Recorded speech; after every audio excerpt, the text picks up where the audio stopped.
Clad in his dress whites, Naval Academy midshipman Justin Zemser sat on Amtrak train 188, headed home to Rockaway Beach, New York. He was 20 years old, and forever will be.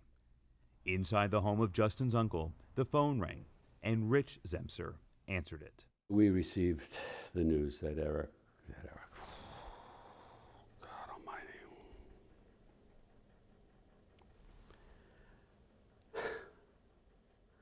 that Justin was killed. The train had crashed in Philadelphia after going twice the speed limit. The derailment in May 2015 injured 200 people and killed 8, including Justin.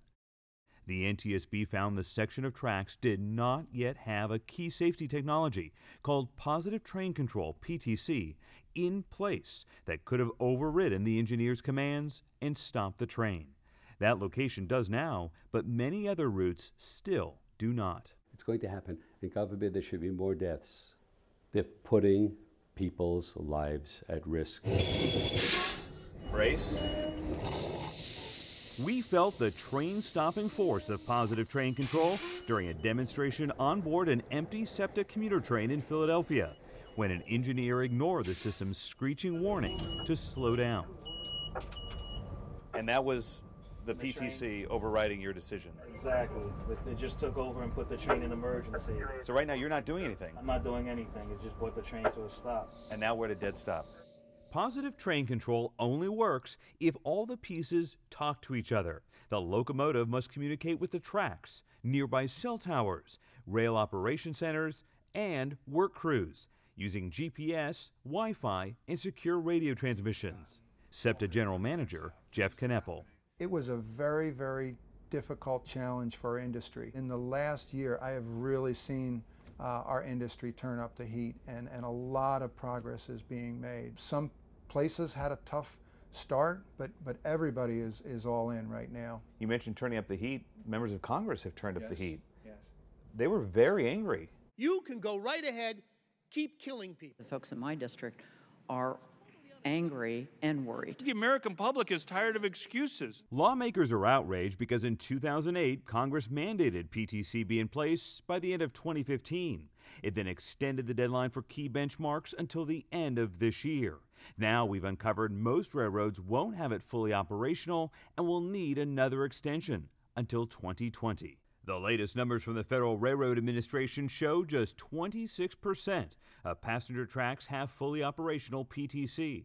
And Congress's watchdog, the Nonpartisan Government Accountability Office, or GAO, anticipates 75% of America's commuter railroads will need the 2020 extension, at least. Yeah, we're very concerned about that. Susan Fleming, who scrutinizes PTC implementation for the GAO, told us even 2 more years may not be enough. I am concerned that some railroads are going to have further service disruptions or eliminations in order to keep things moving and meet the time frames. And that impacts the public. It impacts the public, absolutely. Antenna was recalled. One executive warned Congress about some railroads using recalled parts to meet the December 31st deadline, like antennas installed on California's Altamont Corridor Express, which is rushing to qualify for a 2-year extension and was using the recalled equipment at the time of our interview with its executive director. The smartest move to stay on time is to use the equipment while it is still functioning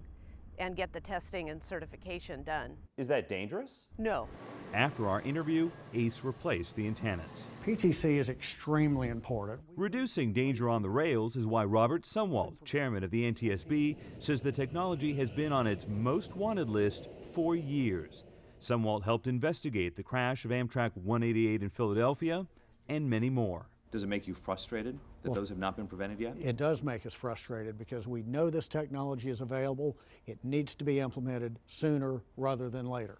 For every day that we go without PTC, we risk another Amtrak at Philadelphia. Oh, and look at this, how the sun came out already. This is for you, Justin. For Rich Zemser, whose nephew Justin now rests at Old Montefiore Cemetery on Long Island, the consequences of more delay lie at his feet. If they had that positive train control in effect, we wouldn't be here. On Long Island, New York, I'm Chief National Investigative Correspondent Mark Albert. We assume Russia's campaign targeted all 50 states. Homeland Security Secretary Kirstjen Nielsen delivered a blunt warning to the country's top election officials. No state is safe from cyber threats. So too did the country's intelligence director. Today, the digital infrastructure that serves this country is literally under attack. Do you think states are doing enough to take the threat seriously? Yes, I do. Tom Hicks is chairman of the U.S. Election Assistance Commission, which just handed out $380 million to states to strengthen their voting systems. But nearly 70% of the states waited more than 2 months to ask for the money. Now that the last state, Maine, requested it Friday, there's no requirement they spend it to protect November's midterm elections. How long do states have to use that money? They have 5 years to use that money. So would you advise them to use it sooner? Exactly. And that's not the only missed opportunity. We've learned just 18 of the 50 states have asked the Department of Homeland Security for free risk and vulnerability assessments. DHS won't reveal which ones, citing security. And only about half of state elections officials eligible for permanent security clearances from the federal government have them. They need that clearance to receive ongoing classified information about threats.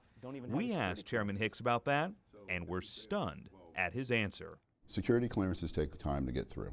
Right, so about 88 of the 150 eligible have them. For instance, my security clearance has not come through. I've requested it, but we're working to make sure that it's done correctly. So the chairman of the Election Assistance Commission does not yet have their security clearance? Correct. Isn't that a problem? Well, we're working on correcting that problem. That's a problem. Jim Kondos is the Secretary of State of Vermont and the president of the National Association of Secretaries of State. Next up will be Charlie for the state of Mississippi, which met this past weekend in Philadelphia. Kondos showed us the scale and scope of the ongoing cyber attacks on his own systems. We're getting upwards of 2 million hits a day. Approximately 800,000 of those we suspect are unauthorized attacks. 800,000? Correct. That's 40% of all web traffic every day to your state websites you believe could be malicious. We believe that that's so. That's a stunning number. It is. In fact, it shocked me. And that's just for Vermont. DHS told 21 states hackers probed or attacked their election systems in 2016. This year, a dozen states have at least one precinct that uses electronic voting machines that do not leave a paper copy of cast ballots, making it impossible to recreate a tally with paper if someone tampers with a machine, leading House Democrats to label those states and 6 more as the most vulnerable in the nation. Still relying on paperless machines worries Kondos. You believe that the states that use voting equipment that do not keep a paper record of every cast ballot should change their election machines? Yes. Why? Because we think that going back to paper is necessary to protect the integrity of our elections. One estimate found replacing all paperless machines and fully securing elections would cost $1.4 billion. Updating 11-year-old guidelines at Chairman Hicks' Election Assistance Commission would cost far less.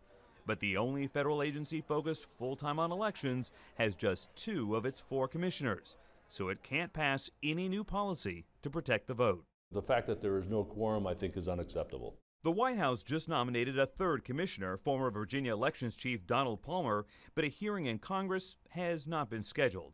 Also in Congress, a bill called the Secure Elections Act has bipartisan support, but has not yet been given a floor vote. And even with the threat of cyber intrusion still high, the White House eliminated its top cyber coordinator position in May. In Washington, Mark Albert, Hearst Television investigates. When the worst mass shooting in modern U.S. history occurred in October at this very spot, none of the unionized hotels in Las Vegas gave their workers panic buttons, including the Golden Mandalay Bay, where the gunman rained down bullets and terror on the crowd below. Now, less than a year later, all of the major hotels give panic buttons like this one to their workers. You can click this as many times as you want, and now the alert's gone off. It says right here, SOS alert activated. That's right. New portable panic buttons like these from React Mobile use small Bluetooth beacons to solve a big problem. GPS, like in your smartphone, determines a person's location based on latitude and longitude, but not which floor of a high-rise hotel you're on. Bluetooth beacons, however, can triangulate your position down to within 5 to 10 feet, allowing first responders to know which floor and which room a victim of a shooting, assault, or medical emergency is in. Typically, we'll put them somewhere that's out of sight. The beacons work with panic devices on iPhones, keychains, and wearables, costing about 70 cents to $2 per room from a host of tech companies. CEO Rob Monkman. We want to give people a useful tool that can protect their loved ones. The union that represents 57,000 hotel workers here in Las Vegas and in Reno did have one big concern about panic buttons: digital snooping. It is a big concern. Gioconda Aguelo-Klein leads the Hotel Workers Union in Las Vegas, which got major hotels there to promise not to continuously track workers. Members had voted in May to authorize a strike if they didn't get panic buttons. You gave the hotels an ultimatum. We say we need this. We need this because it's protecting people's lives. Hotels in New York and D.C. also provide panic buttons as part of union contracts. They're required by law in Seattle, Chicago, and Miami Beach, Florida. But not everyone supports them. The City Council in Long Beach, California voted not to require them. Finance is opposed to this bill. And a bill that would have required them statewide died last month in a Senate committee. The American Hotel and Lodging Association, the industry trade group, once promised to fight back, slamming the devices as a solution in search of a problem. But now, amid union protests at hotels coast to coast, the major hotel brands are reversing their past opposition. On Thursday, we've learned the AHLA and the CEOs of Hilton, Hyatt, IHG, Marriott, and Wyndham are scheduled to hold a joint news conference to announce an employee safety initiative that will go far beyond the slice of hotel workers that are union members and impact hundreds of thousands of employees. One of the guests, he offered me money to actually have a sex with him. You were offered money by a guest yes, by for a a sex act. For a sex act. Dayami Santos, a hotel worker for 17 years and mother of 3, hopes the Las Vegas hotel where she works will quickly follow suit. If they would like to have their workers safe, they will do it. Widespread emergency alert. In Las Vegas, I'm Chief National Investigative Correspondent Mark Albert. Behind this locked steel door, somewhere in Northern Virginia, America's fight in cyberspace never shuts down. This is the place where we coordinate everything. Jeanette Manfra is the Department of Homeland Security's Assistant Secretary for Cybersecurity. She invited us onto the watch floor of the National Cybersecurity and Communications Integration Center, known as NCIC. So you could see election threats on this map? Absolutely. This team, operating 24 hours a day, detects, analyzes, and responds to cyber threats against the elections and the country. On Election Day, this map would show stark red if a severe cyber incident struck while Americans voted. Is the federal government doing enough to counter the threat to the elections? You know, I do always think we could do more. I think we are doing everything we can right now. But it's a long process. As we found in our ongoing investigation, that process has been slowed by turf battles, a lack of money, resources, and in some cases urgency, and disagreements over strategy. The federal government's own record of security is pretty abysmal. That's Congress's top watchdog, who told lawmakers the federal government has failed to implement 1,000 of its cybersecurity recommendations. You know that people are going to see that headline. I absolutely know that people will see that headline. We take GAO recommendations very seriously, and we're working diligently to close those that we agree with. Sometimes we disagree on what those recommendations are, not usually, but sometimes we do. In research done exclusively for the National Investigative Unit, the GAO found Homeland Security actually disagrees often, not implementing 44% of the watchdog's cybersecurity recommendations. But Manfra says progress to strengthen election security is being made. DHS has quadrupled the number of intrusion detection sensors on state election systems since 2016. Here's why DHS says that's important. Every day there are millions of attempts to penetrate U.S. networks. When those early warning systems installed on state election networks detect an attempted intrusion, many of the alerts within 15 minutes go to a watch center for cyber threats in upstate New York. It then sends suspected breaches targeting elections to that NKIC site outside Washington. It's like calling the fire department.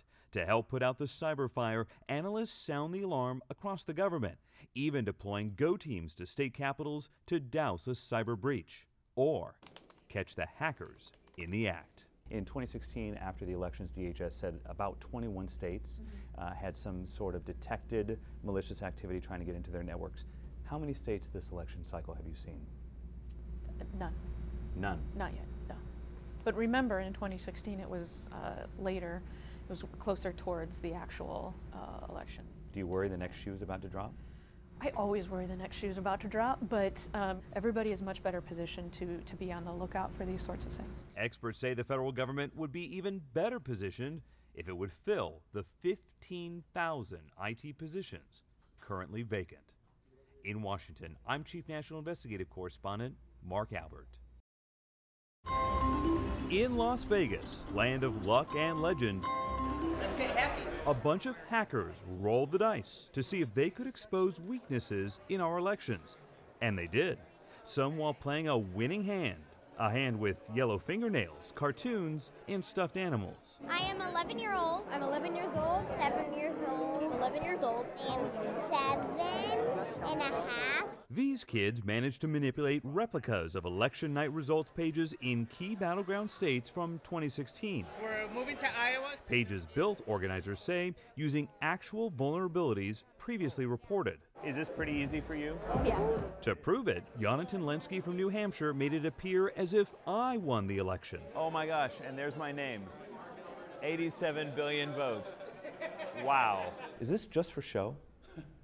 No, so this is not make-believe. This is stuff that's actually happened. Jake Braun helped organize the Vote Hacking Village at this year's DEF CON, the world's largest convention of hackers. Ah, there you go. Hundreds of whom scanned, screwed, what do we have here? And sabotaged 9 different types of actual voting equipment. You're looking to hack it?